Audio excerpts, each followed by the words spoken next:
అమ్మ నీకు ఇప్పుడు వాళ్ళ అబ్బాయి అతని అడ్రస్ పడుతుందమ్మా. దొరికిద్దా? నిన్ను చీట్ చేసినోడు అడ్రస్ దొరికిద్దా? నీకు తెలుసా పలానా ఏరియాలో ఉంటాడు, వాడి మీద మీరు కేసేస్తే వాడిని పట్టుకురావచ్చు మేడం అంటానికి నీకేం తెలుసు? అంటే నేను ఇప్పుడు లీగల్ గా దిగి నీకు హెల్ప్ చేయాలి అన్నా అతని అడ్రస్సులు తెలియాలి. ఇవన్నీ తెలియకుండా మనం వెళ్ళిపోయి అలా గబుకుని కంప్లైంట్ ఇచ్చినా పెద్దగా పట్టించుకోరు దీంట్లో. నీకు అతని అడ్రస్లు కానీ అవి తెలుసా? నేను 6 నెలల నుంచి తిరిగానమ్మా వాడి కోసం. అతన్ని ఇందాక నువ్వు ఒక మాట ఏమన్నారంటే అన్నావు, అమ్మా నేను లీగల్ గా ఫైట్ చేయలేను, నా వెనకాల ఎవ్వరు లేరు అని. లీగల్ గా ఫైట్ చేయడానికి నీ వెనకాల మేము ఉండడానికి రెడీగా ఉన్నాం. మరి అతన్ని ట్రేస్ అవుట్ చేయించడం కానీ అడ్రస్లు కానీ బేసిక్ గా మీరు చెప్పాలి. అవేమీ తెలియకుండా మనం గబగబా పోలీస్ స్టేషన్కి వెళ్ళి కంప్లైంట్ ఇచ్చేగానే రమ్య గారు దిగారని గబుకుని రిజిస్టర్ చేసి చెయ్యరు అన్ని సందర్భాల్లో. మనం ఇవ్వాల్సిన డాక్యుమెంట్స్ ప్రాపర్ గా పోలీసులకి ఇస్తేనే కేసు రిజిస్టర్ చేయించడం, సైబర్ క్రైమ్ ద్వారా ఆ వీడియోలు డిలీట్ చేయించడం ఇవి చేయగలుగుతాం మనం. ఆ అడ్రస్లు ఇన్ఫర్మేషన్ ఏమన్నా తెలుసా తెలియదా? తెలదమ్మా, ఎక్కడ ఉంటారో నాకు తెలియదమ్మా. తెలిస్తే నేను అక్కడికే పోయి అక్కడ వాళ్ళ ఇంటికాడే కూర్చుందనమ్మా నేను. సరే ఇప్పుడు నీకున్న మేజర్ ప్రాబ్లం ఏంటంటే వాడి మీద కేసు వేయడం నీకు ఉపయోగం లేదు, వాడిని పట్టించుకొని వాడి చుట్టూ కోట్ల చుట్టూ తిరగడం నీకు యూజ్ లేదు. నీకు ఇప్పుడున్న మేజర్ ఫస్ట్ కష్టం ఏంటంటే వీడియోలు ఆ యూట్యూబ్లోంచి ఫేస్బుక్లోంచి డిలీట్ చేయించాలి. ఇంతేనా? అంతేనమ్మా. మీ కాళ్ళకి దండం పెట్టుకుంటానమ్మా. మీరు ఉన్న మాట చెప్పారమ్మా. ఇప్పుడు నాకు ఆ మనసులో బాధ అంతా మీరు ఇప్పుడు చెప్పారమ్మా. మీరు నిండా నూరెలు బతకాలమ్మా మీలంటారు. అమ్మా ఎన్ని వీడియోలు అమ్మా మొత్తం ఎన్ని వీడియోస్ ఉన్నాయమ్మా? ఫేస్బుక్ లో అయినా యూట్యూబ్ లో అయినా మీకు ఎన్ని వీడియోస్ చూసారు మీరు? 2 అమ్మా. రూమ్ లోకి వెళ్ళి దాకా ఒకటి మాట్లాడిచ్చి మళ్ళీ లోపలికి వెళ్ళింది ఒకటి, మొత్తం 2 వీడియోలమ్మా. ఈ 2 వీడియోలు మీరు పోలీస్ స్టేషన్కి వెళ్ళి కంప్లైంట్ ఇస్తే ఇచ్చారా ఇవ్వలేదా ఇప్పటిదాకా? ఈ 2 వీడియోలు నాకు డిలీట్ చేయించండి అని. పోలీసు వాళ్ళే చూసారమ్మా. అమ్మమ్మ ఒక్క నిమిషం, నువ్వు వెళ్ళింది పూణే మహారాష్ట్ర దగ్గర, వాళ్ళు నీ మాట వినలేదు, అవి వాళ్ళు డిలీట్ చేయించలా. వాళ్ళు వేయగలిగే క్రిమినల్ కేసు వేయకుండా వాడు సైకలాజికల్ ప్రాబ్లం ఉంది పిచ్చోడు అని చెప్పి ఒక స్టేట్మెంట్ తీసుకొని వాడి దగ్గర లంచం తీసుకొని అసలు కేసే బుక్ చేయకుండా అందరి దగ్గర సంతకాలు తీసుకొని పంపించేశారా అంటున్నావు. సో అక్కడ మనం వెళ్ళి ఏమీ చేయలేము. అలాగే ఇక్కడ నుంచి మనం కేసు వేయాలన్నా వాడి అడ్రస్ మనకు తెలియదు. మనకి ఇప్పుడున్న ప్రాబ్లమ్ వీడియోలు డిలీట్ చేయించడం.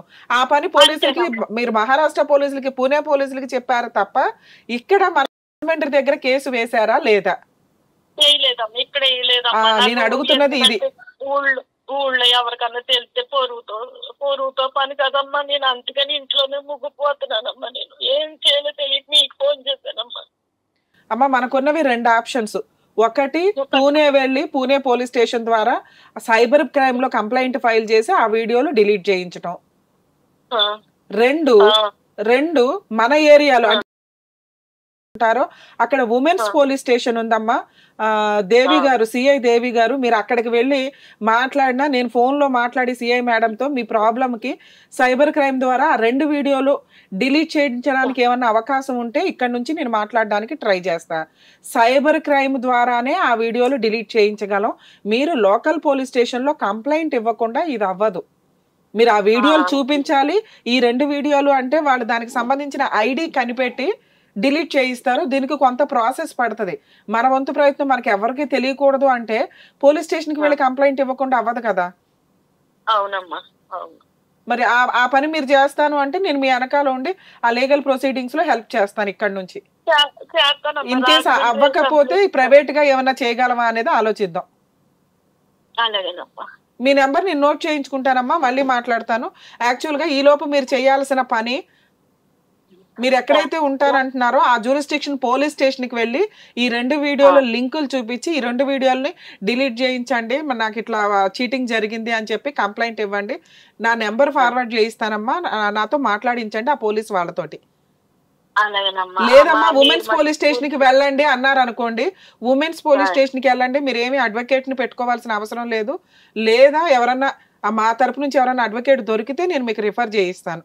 మీ వంతు ప్రయత్నంగా మీ పోరాటం, మీరే ఒక మహిళ కోసం పోరాడుతున్నాను అనుకొని ధైర్యంగా ముందుకెళ్ళి పోరాడండి తల్లి. ఇవి ఫోర్జరీ కూడా అయి ఉండొచ్చు, నీవే అయి ఉండాలని రూల్ లేదు. మీరు ఇలాగే మాట్లాడండి దయచేసి. కానీ మీ ఫేస్ కనిపిస్తుంది కాబట్టి మనం వెళ్ళి ఫైట్ చేస్తున్నాం. నీకు నువ్వే చెప్పేసుకోవాల్సిన అవసరం లేదు. నువ్వు రివర్స్ అయితే ఇప్పుడు నువ్వు భయపడేది ఎవరి కోసం? సొసైటీ కోసం. చుట్టాల కోసం, అవునమ్మా. జనాల కోసం, 2 ఆడపిల్లలు ఉన్నారని వీళ్ళకి నువ్వు చెప్పాల్సిన మాట ఇదే.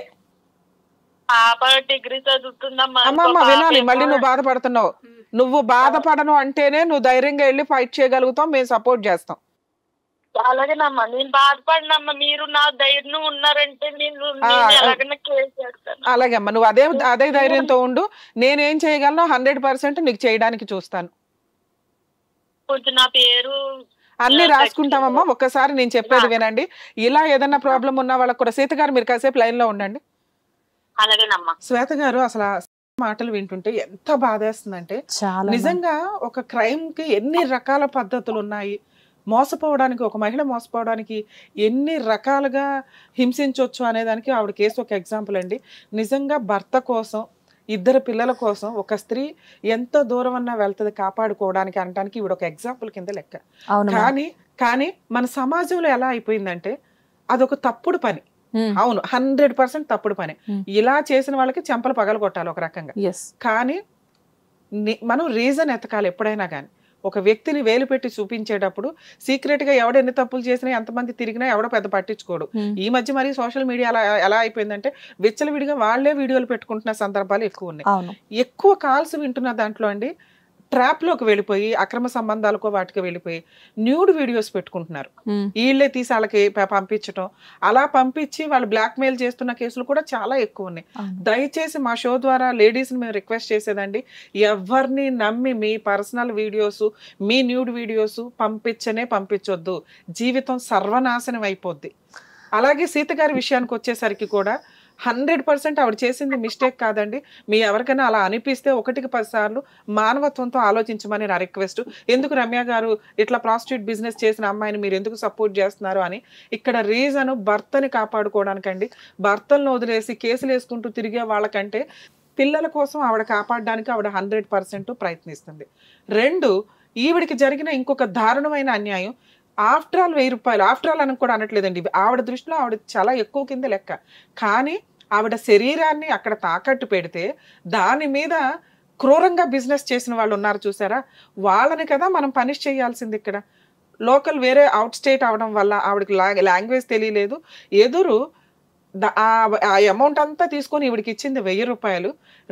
తర్వాత జరిగిన ఇన్సిడెంట్ అది చాలా మందికి వీడియోలు తీసి పంచి పెట్టేశాడు. అంటే వాడు అమ్మేశాడు. దాని మీద లక్షలు సంపాదించుకుంటే ఒక్క 1000 రూపాయలకి ఒక మనిషి బలైపోయినట్టు లెక్క. ఈ విషయం మీద నిజంగా ఆ ఏరియాలో ఎవరన్నా జూనియర్ అడ్వకేట్స్ కానీ మంచి అడ్వకేట్స్ ఎవరన్నా ఉండి సోషల్ సర్వీస్ చేయగలము అనుకుంటే దయచేసి నా నెంబర్కి కాంటాక్ట్ అవ్వండి. డీటెయిల్స్ ఏవి కూడా మేము బయటికి డిస్ప్లే చేయము. ఆ నేమ్ కూడా మేము రాంగ్గానే చెప్తున్నాం ఇక్కడ. సో ఆ అమ్మాయికి నా వంతు ప్రయత్నంగా నేను లీగల్ సపోర్ట్ చేయాలనుకుంటున్నాను. మీరు కూడా అక్కడ నుంచి నాకు సపోర్ట్ చేస్తే తనకు అందుబాటులో ఉంటాం. ఎందుకంటే నేను అక్కడ రాజమండ్రి దాకా వచ్చి చెయ్యలేను కాబట్టి. ఈవిడ ఒక్కదాన్ని మనం కాపాడగలిగితే ఆవిడ మీద ఆధారపడిన 3 కాపాడిన వాళ్ళు అవుతామని నా రిక్వెస్ట్. దయచేసి రాజమండ్రి అడ్వకేట్స్ ఎవరన్నా మా ప్రోగ్రామ్కి కాంటాక్ట్ చేసినా, నా పర్సనల్ నెంబర్కి కాంటాక్ట్ చేసినా చాలా హెల్ప్ చేసిన వాళ్ళు అవుతాం. అంటే మన ప్రొఫెషన్లో మనం ఒక పుణ్యం యాడ్ చేసుకున్నట్టు లెక్క. ఒకవేళ అక్కడ ఏదైనా రీజనబుల్ ఎక్స్పెన్సెస్ అయినా నా పర్సనల్ ఎక్స్పెన్సెస్ తోటి నేను సపోర్ట్ చేస్తానండి. నాకు కావాల్సింది అక్కడ లీగల్ సపోర్ట్.